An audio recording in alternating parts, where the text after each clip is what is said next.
What's up, folks? Welcome back to TacticalTortoise. My name is Trevi, and we've got another preview article for Warhammer 40k 10th edition to talk about. I told myself I wasn't going to do one of these for every single article that comes out, but then they keep previewing interesting and cool stuff, so I don't know. I can't help myself, I guess. I have a problem. I need an intervention. Today we're talking about terrain, which is something that is near and dear to my heart, especially within its importance in the game of Warhammer 40k, so I don't think I could reasonably expect to leave this one alone.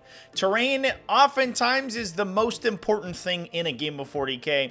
The position of terrain and its relevance to objectives can sometimes determine the win percentage of a particular matchup, or just straight up determine the outcome of a game. With how lethal 40k has been, at least in the past, it may not be so much going on into 10th edition, but I imagine we'll see something similar. Terrain is crucially important, so understanding its terrain rules is absolutely vital. So that's what we're going to be talking about today. Let's dive right in.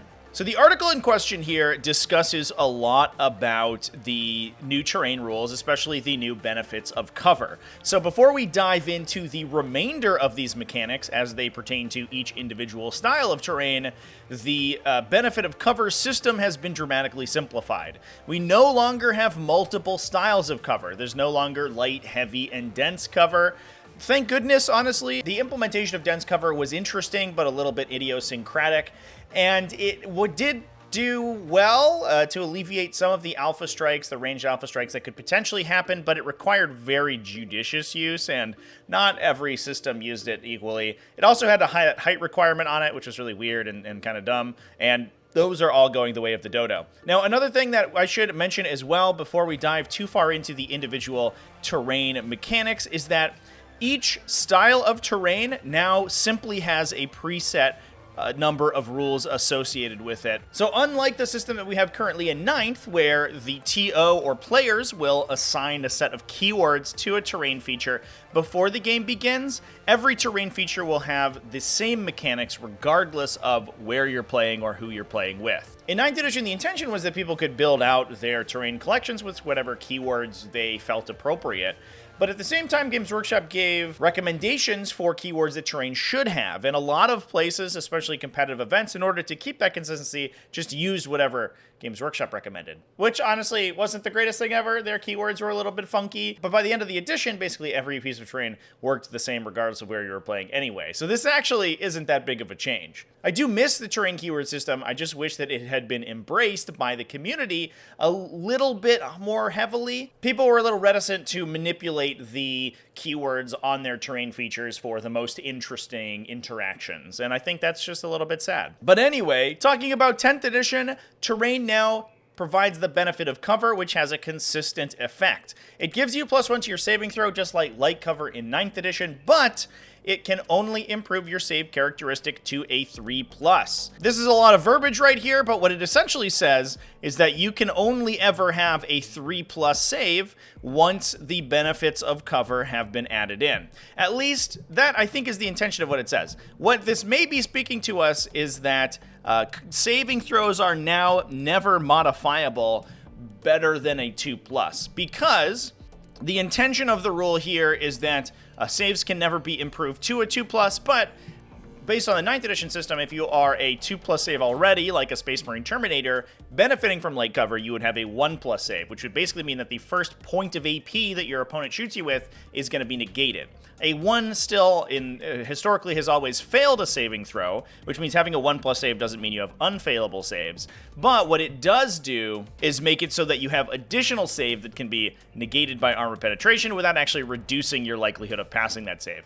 It sounds like that might not be the case going on into the future, because you cannot have that save improved. So against an AP1 weapon, theoretically, you would still only have a 3+ save, even with the benefits of cover. So generally speaking, I think the intention here is that this is mostly a buff to lighter infantry. Space Marines and Terminators and things like that can get a little bit of a benefit from cover, especially against high AP weapons, but they're not going to become entirely immune to small arms shooting just by towing their left foot into a pile of rubble, which honestly I think is great. This is a convoluted system, and I don't think it's that well implemented, but I do think that it's an improvement on the current system. And especially if we see weapons sort of get a little bit down-ticked in power level like we have been in the preview so far, it will still feel like those Space Marines are as hard to kill as they were previously. They just won't entirely negate a lot of other factions' shooting attacks. When it comes down to it, improving a 3+ save to a 2+ save, thanks to the benefit of cover, was literally doubling the survivability of the unit. Actually, half of the theoretical failed saves that you would have been failing on a 3+ save would then become blocked by the cover, which means even just a regular tactical Marine in cover was ridiculously hard to kill for AP0 weapons, and that's no longer the case, which I think is beneficial overall. So let's talk about the terrain that the benefits of cover actually come from. Now, like I said before, all of these terrain features are going to have consistent mechanics regardless of where you're playing or who you're playing with. So, a crater, as long as you are wholly within it, you get the benefits of cover. Easy peasy. I do appreciate that this is wholly within now. We no longer have to worry about, where the border of the terrain is, where the edge is, putting your model base to base with the terrain, whether that counts or not. Just having your model entirely within it, done, you get cover, that's it.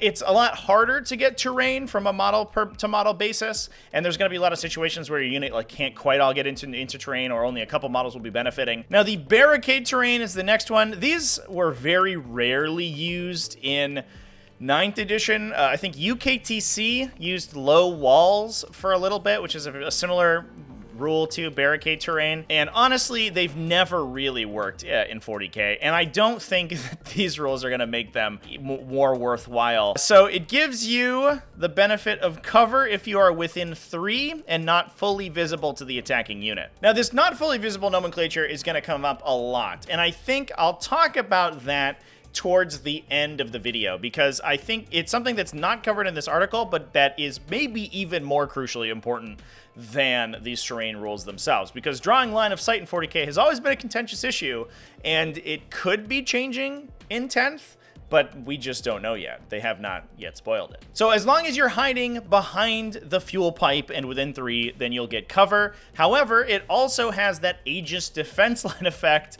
in melee, which is controversial to say the least. Basically, if an enemy unit is within 1 inches of the barricade, then you can charge and extend your engagement range to 2 inches to engage them. It does require that the charge moves as close as possible to the barricade terrain feature, and it's weird wording. I think that the intention is that you move to the closest point where you're both in engagement range of the enemy unit and in base contact with the terrain feature. Upon first reading, it kind of sounds like you just move to the terrain feature and then hope that you're within 2 inches of the target, but I don't think that's actually how it will be played. It's not a great rule, honestly. The extended engagement range stuff has always been really controversial in 40k to begin with, and I don't think re-implementing in 10th edition is the right call. But to be honest, it's on a piece of terrain that was already never used, was very clunky and difficult to use to begin with, and I think will continue to not really be seen.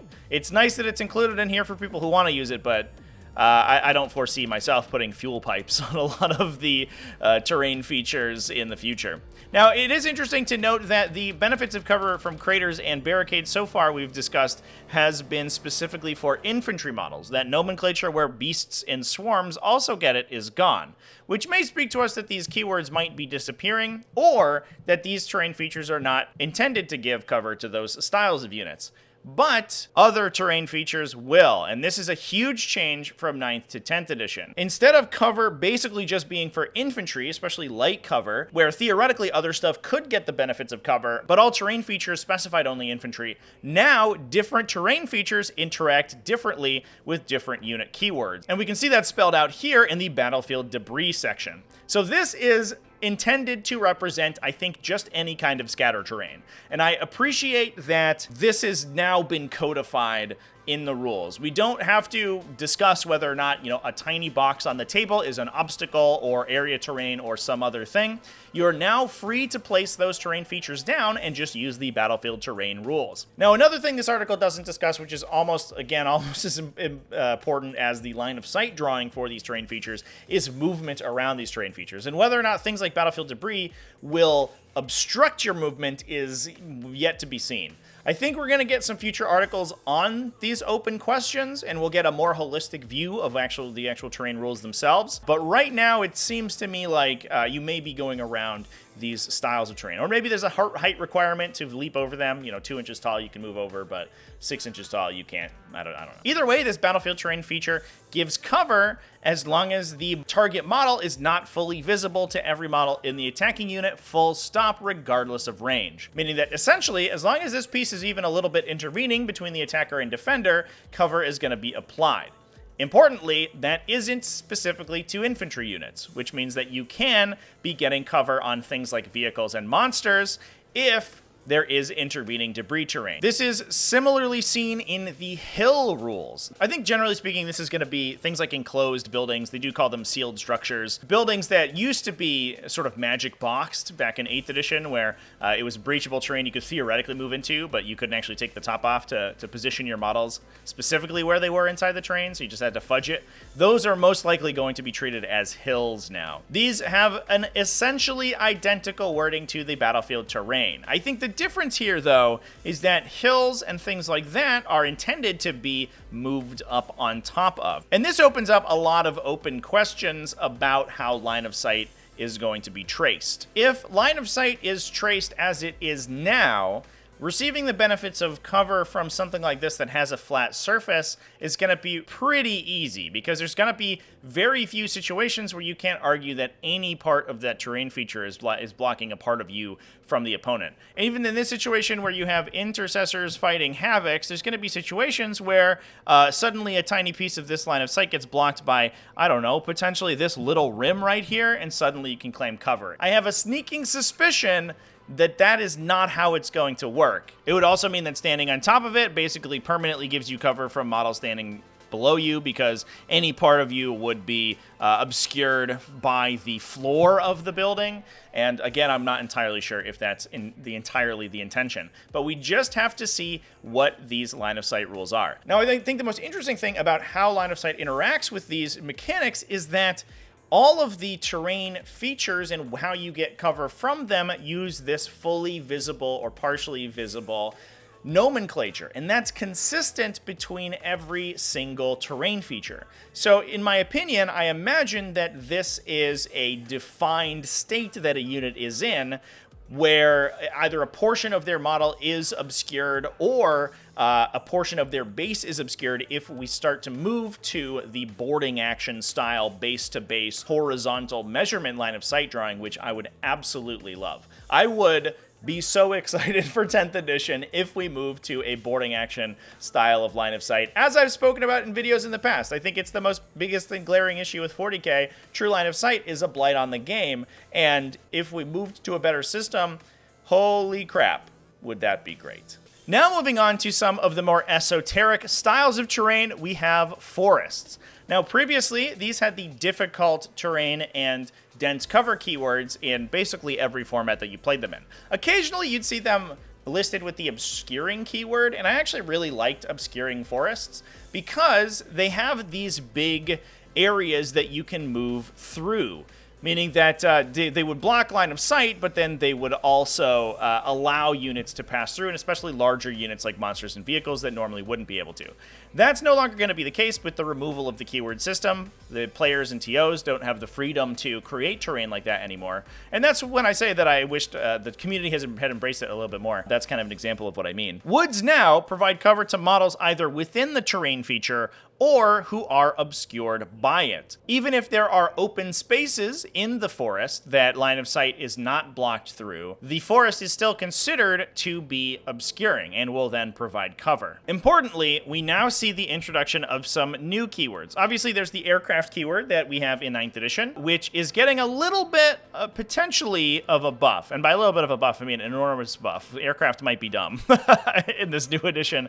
We'll just have to see. But then also the towering keyword, which may be either a reintroduction of the Titanic keyword or something specific to large monsters or vehicles that are significantly tall. I am imagining things like the larger knights from Imperial Knights will get this keyword. And we could also see things like, I don't know, Canoptech Doomstalkers maybe get it, which to further differentiate them from Doomsday arcs. I think that would be super sick. These two keywords of units are entirely exempt from the woods mechanics at all. Not only do they not benefit from woods, but they also ignore the benefit of cover when firing into or through woods, which is huge. And we're going to see a similar mechanic to this moving on into the next feature. Importantly, this forest benefit is not predicated on being infantry. So any non-aircraft or towering monsters and vehicles that are hiding behind forests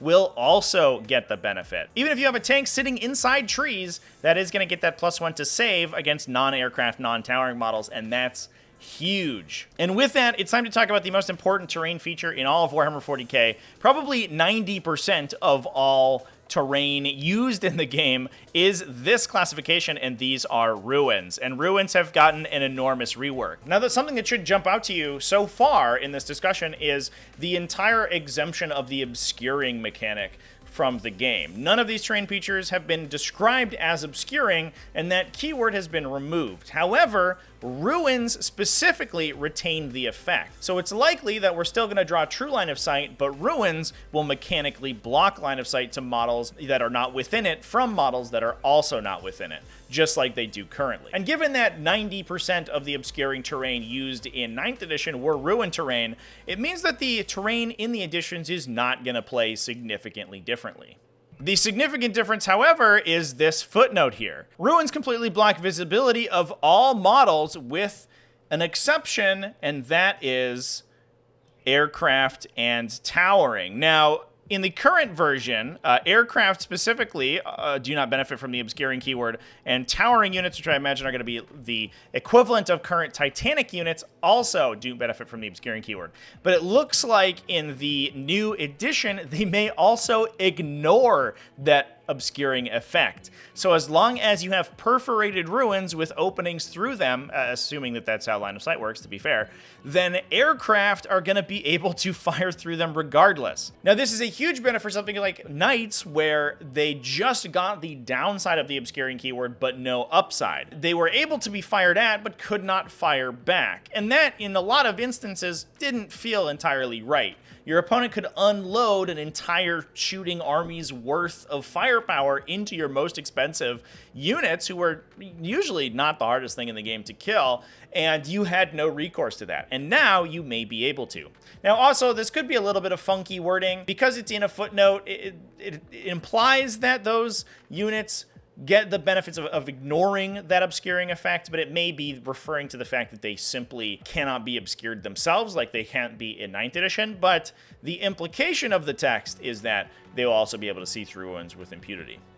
In addition to blocking line of sight and providing cover, the other benefit that ruins have is the new plunging fire mechanic. This improves your AP by 1 if you are above the ground level 6 inches or more vertically from the base of the terrain. Now, there are some open questions here about exactly how measurement works in the game. The assumption is that measurement is going to be taken from obviously the base of that terrain to the bottom of the base of the unit in question, and I don't really foresee that changing, but there is a caveat here that there could be differences in measurement that changes exactly how this mechanic functions. Now, the intention here is that this is a good way to remove other units' cover. Basically, if they're hiding behind a barricade or something and you get up above them, you're going to be able to shoot over that barricade without a problem.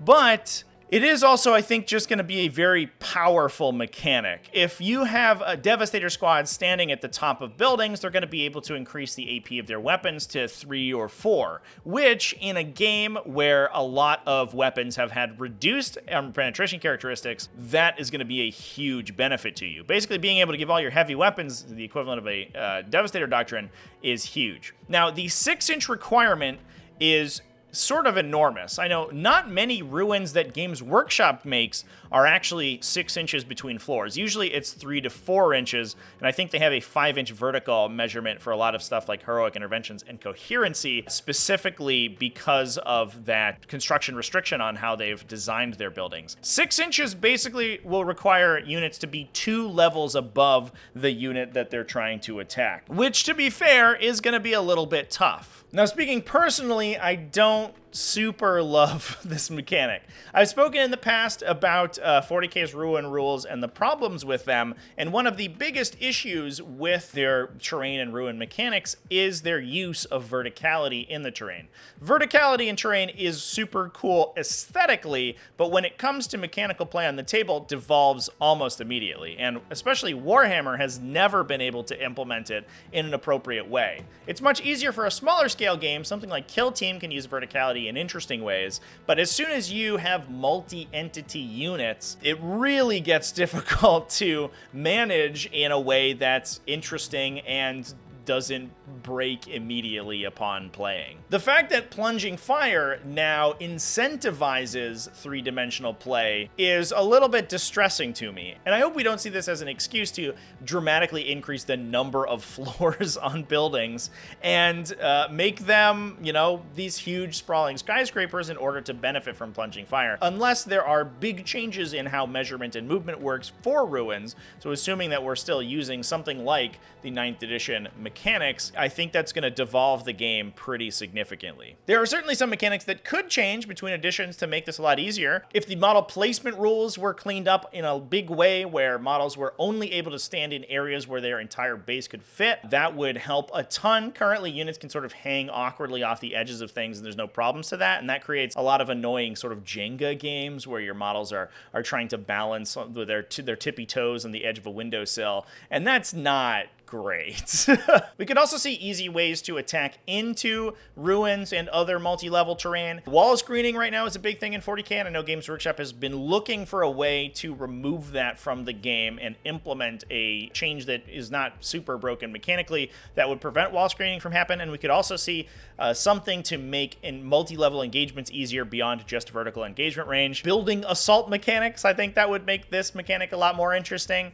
But right now, I'm a little bit worried about it. I think most of the time, in a lot of competitive situations, you're not going to see this mechanic be used almost at all, because a lot of competitive maps do not use multi-level terrain or use it very sparingly. And while it's an interesting inclusion casually, the fact that I think in the 90% of situations, it's not going to be a rule that's used very often and may catch people off guard for that reason, I think that just makes it a not very useful mechanic, and a pretty good example of some sort of rules bloat already in the edition before the book is even out.